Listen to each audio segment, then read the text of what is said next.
Bonjour à toutes et à tous et bienvenue sur Maroc 24. En ce 23 décembre 2024, l'actualité révèle avec force l'échec cuisant des manœuvres algériennes face à la solidité des relations entre le Maroc et la Mauritanie.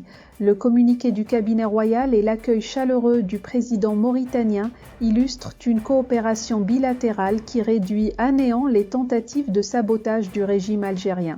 Ce dernier, fidèle à ses habituelles campagnes de désinformation, assiste impuissant à l'émergence d'une entente maroco-mauritanienne inébranlable.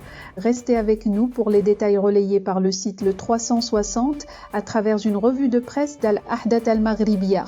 Au début, les médias et même certaines sources officielles ont indiqué que le président de la République islamique de Mauritanie, Mohamed Ould Cheikh El Ghazouani, allait effectuer une visite privée dans le royaume du Maroc pour s'enquérir de l'état de santé de son épouse, hospitalisée dans une clinique à Rabat. Mais quelque temps après, un communiqué du cabinet royal indiquait que le roi Mohamed VI avait reçu le président mauritanien au palais royal de Casablanca, relais à la date al-Maghribiya de ce lundi 23 décembre. Bien que le souverain soit encore en convalescence, cette rencontre a permis de clarifier plusieurs points d'interrogation, soulevés par des analyses politiques, notamment après la visite récemment effectuée par le président algérien à Nouakchott. Une visite qui a été fortement commentée, en évoquant notamment l'existence d'un plan algérien pour attirer la Mauritanie dans son giron, contre les intérêts du Maroc, écrit à la date al-Maghribiya. Mais le communiqué du Palais Royal a réduit à la portion congrue ce plan, en rappelant que la rencontre entre les deux chefs d'État s'inscrit dans le cadre des relations solides de confiance et de coopération liant les deux pays, et des liens de fraternité sincères unissant les deux peuples frères. Et comme pour mettre fin à toutes ces supputations fantaisistes, ils ont affirmé leur détermination à développer des projets stratégiques pour la liaison entre les deux pays voisins et à coordonner leurs contributions dans le cadre des initiatives royales en Afrique, particulièrement le gazoduc africain Atlantique et l'initiative visant à favoriser l'accès des États du Sahel à l'océan Atlantique.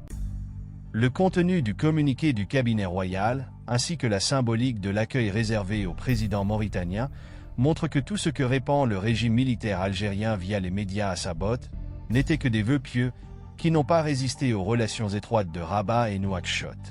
La Mauritanie a ainsi adhéré aux initiatives royales concernant le gazoduc africain Atlantique et l'accès des pays du Sahel à l'océan Atlantique.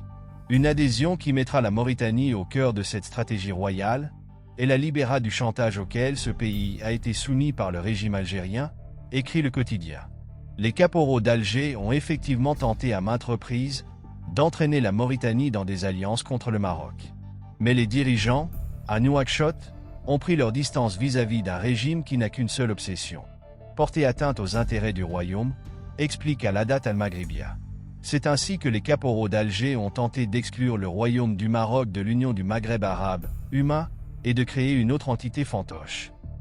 Mais la Mauritanie a refusé d'adhérer à cette farce burlesque, écrit le quotidien, selon lequel il s'agit là d'une initiative mornée que le président El Ghazouani et le chef du gouvernement d'union nationale libyenne ont refusé, en déclinant l'invitation du président Abdelmadjid Tebboune. Pour rester informé, je vous invite à regarder les vidéos Maroc 24 qui s'affichent sur votre écran.